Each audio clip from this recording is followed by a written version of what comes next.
ಪ್ರಿಯ ವೀಕ್ಷಕರೇ, ಕೊಡಗಿನಲ್ಲಿ ಯಾವೆಲ್ಲ ಪ್ರತಿಭೆಗಳು ಇದೆ ಅನ್ನೋದಕ್ಕೆ ನಮ್ಮ ಶಾಯಿಶಂಕರ ವಿದ್ಯಾಸಂಸ್ಥೆಯ ಏನು ಜರುಗಣಪತಿ ಇದ್ದಾರೆ, ಅವ್ರ ಮಗ ಇದ್ದಾರೆ, ಏನು ಗೌರವ್ ಕಾರ್ಯಪ್ಪ, ಇವರೇ ಇದಕ್ಕೆ ಒಂದು ನಿದರ್ಶನ. ಬನ್ನಿ, ಒಂದು ವಿಶೇಷ ಕಾರ್ಯಕ್ರಮದಲ್ಲಿ ನಮ್ಮೊಟ್ಟಿಗಿದ್ದಾರೆ ಗೌರವ್ ಕಾರ್ಯಪ್ಪನವರು. ಕೋಳೇರ ಕುಟುಂಬದಿಂದ ಬಂದಿರೋರು. ಕೊಡಗಿನಲ್ಲಿ ಪ್ರವಾಸೋದ್ಯಮಕ್ಕೆ ವಿಶೇಷವಾದಂಥ ಕೊಡುಗೆಯನ್ನು ಈಗಾಗಲೇ ಕೊಟ್ಟಿದ್ದಾರೆ. ಬನ್ನಿ, ಅವ್ರ ಜೊತೆಗೆ ಸಾಕಷ್ಟು ವಿಚಾರಗಳನ್ನು ನಾವು ಮಾತಾಡ್ಕೊ ಬರೋಣ. ಸರ್, ಕೊಡಗು ದನಿ ಈ ಒಂದು ವಿಶೇಷ ಕಾರ್ಯಕ್ರಮಕ್ಕೆ ತಮಗೆ ಸ್ವಾಗತ ಮಾಡ್ತಿದ್ದೆ. ಸರ್, ಏನು ಈ ವಿಚಾರವಾಗಿ ನಿಮಗೆ ಇದೊಂದು ಪೆಟ್ ಸ್ಟೇಷನ್, ಶಾಯಿ ಪೆಟ್ ಸ್ಟೇಷನ್ನ ಮಾಡಬೇಕು ಅನ್ನೋ ಒಂದು ಅಭಿಪ್ರಾಯ ಹೆಂಗೆ ಮೂಡಿ ಬಂತು ಅಂತೇಳಿ ಸರ್? ಇವಾಗ ಹೇಳಬೇಕು ಅಂದರೆ ಬೇಸಿಕ್ಲಿ ನನಗೆ ಚಿಕ್ಕ ವಯಸ್ಸಿಂದನೂ ಪ್ರಾಣಿ ಪಕ್ಷಿಗಳು ಪ್ರಿಯ ನಾನು. ಸೊ ಪಕ್ಷಿಗಳು ಪ್ರಾಣಿಗಳು ಎಲ್ಲ ಸಾಕ್ತಾ ಬಂದಿದ್ದೀನಿ. ಸೊ ಇವಾಗ ನಾನು ಯೋಚನೆ ಮಾಡಿದೆ, ನಾವು ಇವಾಗ ಆಲ್ರೆಡಿ ಸಾಕ್ತಾ ಇದ್ದೀವಿ. ಸೊ ಇದು ಏನಕ್ಕೆ ನಾವು ಒಂದು ಪಬ್ಲಿಕ್ಗೆ ತೋರಿಸಿ ಸ್ವಲ್ಪ ಅದ್ರ ಬಗ್ಗೆ ಪ್ರಾಣಿ ಪಕ್ಷಿಗಳ ಬಗ್ಗೆ ಅವರು ಸ್ವಲ್ಪ ಅಭ್ಯಾಸ ಮಾಡಿ ಪ್ರೀತಿಯನ್ನು ತೋರಿಸೋ ಆ ಥರ ಪ್ಲ್ಯಾನ್ ಮಾಡಿಕೊಂಡು ನಾವು ಸಾಯಿ ಪೆಟ್ ಸ್ಟೇಷನ್ ಅಂತ ಸ್ಟಾರ್ಟ್ ಮಾಡಿದ್ದೀವಿ.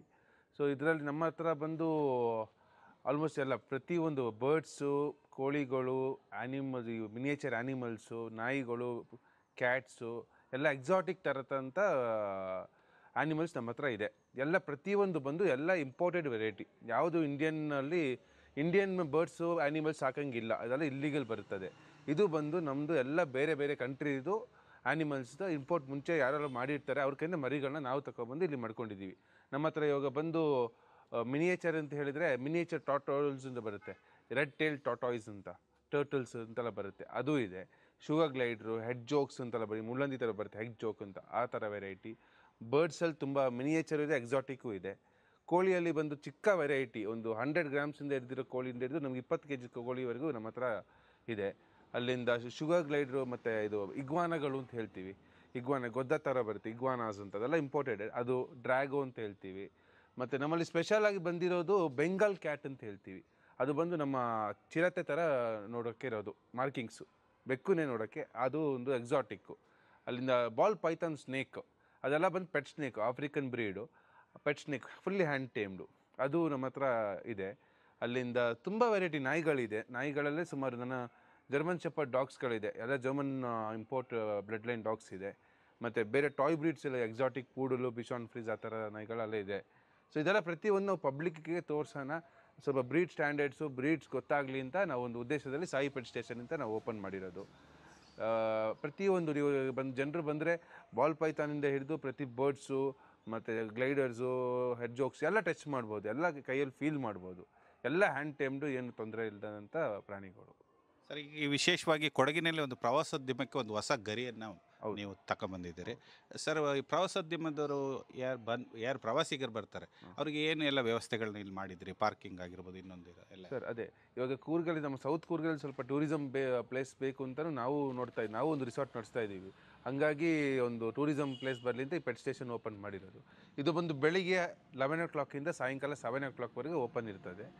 ಸೊ ಇದು ಏನೇ ಟೈಮ್ ಬಂದರೆ ಟಿಕೆಟ್ ವ್ಯವಸ್ಥೆ ಇರುತ್ತೆ. ಸೊ ಬೆಳಿಗ್ಗೆ ಅಡಲ್ಟ್ಸ್ಗೆ ಒಂದು ಟಿಕೆಟು ಮತ್ತು ಮಕ್ಕಳಿಗೆ ಒಂದು ಟಿಕೆಟ್ ಅಂತ ಇರುತ್ತೆ. ಟಿಕೆಟ್ ತಗೊಂಡು ಹೋದರೆ ಸ್ಟಾರ್ಟಿಂಗಿಂದನೇ ನಿಮಗೆ ಎಲ್ಲ ಆ್ಯನಿಮಲ್ಸ್ ಎಲ್ಲ ನೋಡ್ಕೊಂಡು ಹೋಗಿ ಹ್ಯಾಂಡ್ ಟೈಮ್ ಬರ್ಡ್ಸು, ಸ್ನೇಕು, ಇನ್ನು ಪ್ರತಿಯೊಂದು ಇಗ್ವಾನಗಳೆಲ್ಲ ಕೈಯಲ್ಲಿ ಫೀಲ್ ಮಾಡ್ಬೋದು, ಟಚ್ ಮಾಡ್ಬೋದು. ತಮ್ಮಲ್ಲಿ ವಿಶೇಷವಾಗಿ ಏನಂದರೆ ನೋಡೋದೇ ಅಷ್ಟೇ ಅಲ್ಲ, ಕೈಯಲ್ಲಿ ಹಿಡಿದು ಅದನ್ನು ಫೀಲ್ ಮಾಡಲಿಕ್ಕೂ ಒಂದು ಅವಕಾಶನ ತಾವು ಕೊಟ್ಟಿದ್ದೀರಿ ಅಂತೇಳಿ. ಸರ್, ಈಗ ನಿಮ್ಮ ಕುಟುಂಬದಲ್ಲಿ ನಿಮ್ಮ ತಂದೆಯವರ ಪ್ರೋತ್ಸಾಹ ಯಾಕೆ ಬಂತು ಅಂತ ಇದಕ್ಕೆ? ಒಂದು ಸಾಕಷ್ಟು ಅನುದಾನ ಇದಕ್ಕೋಸ್ಕರ ಬಳಕೆ ಮಾಡಿದಿರಿ, ಲಕ್ಷಾಂತರ ಹಣವನ್ನು ಇಲ್ಲಿಗೆ ಖರ್ಚು ಮಾಡಿದಿರಿ, ಒಳ್ಳೆ ಉತ್ತಮವಾದಂಥ ಒಂದು ಝೂವನ್ನು ನಿರ್ಮಾಣ ಮಾಡಿದಿರಿ. ಸರ್, ತಂದೆಯ ಪ್ರೋತ್ಸಾಹ ಹೇಗಿತ್ತು? ಸೊ ಡ್ಯಾಡಿ ಬಂದು ಅವರು ಪ್ರಾಣಿ ಪ್ರಿಯರೇ. ಸೊ ಅವರು ನನಗೆ ಚಿಕ್ಕ ವಯಸ್ಸಿಂದನೂ ಅವ್ರ ನಾಯಿಗಳು ಮತ್ತು ಎಲ್ಲ ಬರ್ಡ್ಸ್ ಎಲ್ಲ ಅವರೇ ನನಗೆ ಸಪೋರ್ಟ್ ಮಾಡಿ, ನನ್ನ ತಂದೆ ತಾಯಿ ಫ್ಯಾಮ್ಲಿ ಸಪೋರ್ಟ್ ಮಾಡಿ, ಇವನ್ ನನ್ನ ವೈಫು ಸಹ ಪೆಟ್ ಲವರೇ. ಸೊ ಎಲ್ಲರ ಸಪೋರ್ಟಿಂದ ನಾವು ಇವತ್ತು ಈ ಅಚೀವ್ಮೆಂಟ್ ಮಾಡೋಕ್ಕೆ ಆಗಿದ್ದು. ಸರ್, ತಂದೆಯವರ ಒಂದು ಕೊಡುಗೆ ರೂಪದಲ್ಲಿ ನಿಮಗೇನು ಆಸಕ್ತಿ ಇತ್ತು ಪ್ರಾಣಿಗಳ ಬಗ್ಗೆ, ಅದಕ್ಕಾಗಿ ಒಂದು ಝೂವನ್ನೇ ನಿಮಗೆ ನಿರ್ಮಾಣ ಮಾಡಿಕೊಟ್ರ ಅಂತೇಳಿ. ಹೌದು, ಸತ್ಯನೇ ಅದು. ಸರ್, ಇದರಲ್ಲಿ ಈಗ ಕೊಡಗಿನ ಜನತೆಗೆ ಮತ್ತು ಪ್ರವಾಸೋದ್ಯಮಕ್ಕೆ, ಇಡೀ ದೇಶದ ಜನತೆಗೆ ಆಗಲಿ ಕರ್ನಾಟಕ ಜನತೆಗೆ ಏನು ಸಂದೇಶ ಕೊಡೋಕ್ಕೆ ಇಷ್ಟಪಡ್ತೀರಿ? ಸರ್, ಸಂದೇಶ ಅಂತ ಹೇಳಿದ್ರೆ, ಇವಾಗ ಮುಂಚಿನ ಕಾಲದಲ್ಲಿ ನಾಯಿಗಳು ಸಾಕ್ತಾಯಿದ್ರು. ಸೊ ಇವಾಗ ಸರ್ವಿಸ್ ಅಪಾರ್ಟ್ಮೆಂಟ್ಸು, ಫ್ಲ್ಯಾಟ್ಸ್ ಎಲ್ಲ ಮಾಡಿ ಅಲ್ಲಿ ನಾಯಿಗಳೆಲ್ಲ ಸಾಕೋಕ್ಕೆ ಕಷ್ಟ. ಇವಾಗ ನೋಡಿ, ನಮ್ಮ ಈ ರೆಪ್ಟೈಲ್ಸ್ ಬ್ರೀಡು, ಇಗ್ವಾನಗಳು, ಶುಗರ್ ಗ್ಲೈಡರ್ಸ್ ಎಲ್ಲ ಸಾಕ್ಬೋದು. ಬರೀ ನಾಯಿ ಬೆಕ್ಕು ಅಂತಲ್ಲ, ಪ್ರತಿಯೊಂದು ಇವಾಗ ಚಿಕ್ಕ ಚಿಕ್ಕ ವೆರೈಟಿ ಮನೇಲಿ ಮಾಡ್ಕೊಂಡು ಸಾಕಿ, ಎಲ್ಲ ಪ್ರಾಣಿನ ಸಾಕಿ ಬೆಳೆಸಿ ಸೊ ಪ್ರಾಣಿ ಪ್ರಿಯರು ಜಾಸ್ತಿ ಯಾರು ನಮಗೂ ಒಂದು ಖುಷಿ ಆ್ಯಸ್ ಅ ಪೆಟ್ ಲವರ್ ಅಂತ ಹೇಳಕ್ಕೆ ಇಷ್ಟಪಡ್ತೀನಿ. ಸರ್, ಪ್ರವಾಸಿಗರು ಈ ಒಂದು ಶಾಯಿಶಂಕರ ಸ್ಥಳಕ್ಕೆ ಏನು ಪೆಟ್ ಸ್ಟೇಷನ್ ಮಾಡಿದಿರಿ, ಯಾವ ಮಾರ್ಗದಿಂದ ಬರ್ಬೋದು ಅಂತೇಳಿ ವೀಕ್ಷಕರಿಗೆ ಕೊಡ್ಬೋದಾ? ಸರ್, ಈಗ ಬಂದು ಎರಡು ರೋಡ್ ಬರುತ್ತೆ ನಮ್ಮ ಈ ಪೆಟ್ ಸ್ಟೇಷನ್ಗೆ. ಒಂದು ಬಂದು ಗೋಣಿಗಪ್ಪ ಪೊನ್ನೆಪೇಟೆ ರೋಡಿಂದ ಹಳೆ ಕೋರ್ಟಿಂದ ಲೆಫ್ಟ್ ತಗೊಂಡ್ರೆ ಬಾಳೆಗೆ ರೋಡ್ ಹೋಗುತ್ತೆ.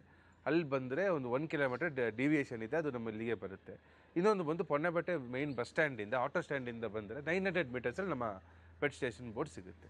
ಸರ್, ವಾಹನ ಸೌಕರ್ಯ ಎಲ್ಲರಿಗೂ ಕೂಡ ಇಲ್ಲಿ ನಿಲ್ಲಿಸಲಿಕ್ಕೆ ಎಲ್ಲ ವ್ಯವಸ್ಥೆ, ಪಾರ್ಕಿಂಗ್ ಫೆಸಿಲಿಟೀಸ್ ಪ್ರತಿಯೊಂದು ಇದೆ. ಸೊ ಮುಂದಿನ ದಿನದಲ್ಲಿ ನಾವು ಸ್ವಲ್ಪ ಕೆಫೆಟೇರಿಯಾ ಅದೆಲ್ಲ ಮಾಡ್ತಾ ಇದ್ದೀವಿ, ಅದೆಲ್ಲ ಪ್ಲ್ಯಾನ್ ಮಾಡ್ತಾ ಇದ್ದೀವಿ. ಸದ್ಯಕ್ಕಂತೂ ಏನೂ ತೊಂದರೆ ಇಲ್ಲ. ಸೊ ವೀಕ್ಷಕರೇ, ಕೊಡಗಿನಲ್ಲಿ ಏನು ವಿಶೇಷವಾದಂಥ ಒಂದು ಪ್ರಾಣಿ ಸಂಗ್ರಹಾಲಯ ಇಲ್ಲಿದೆ. ಬನ್ನಿ, ಶಾಯಿಶಂಕರ್ ಈ ಒಂದು ಸ್ಥಳಕ್ಕೆ ಬಂದರೆ ಒಂದು ವಿಶೇಷವಾದ ಅನುಭವ ತಮಗೆ ಸಿಗುತ್ತೆ. ಈ ಒಂದು ಕೊಡಗು ಧ್ವನಿಯೊಂದಿಗೆ ಹಲವು ವಿಚಾರಗಳನ್ನು ವಿನಿಮಯ ಮಾಡಿರ್ತಕ್ಕಂಥ ಕೋಳೇರ ಏನು ನಮ್ಮ ಗೌರವ್ ಇದ್ದಾರೆ, ಅವರಿಗೆ ಧನ್ಯವಾದಗಳನ್ನು ಹೇಳ್ತಾ ಇದ್ದೀನಿ.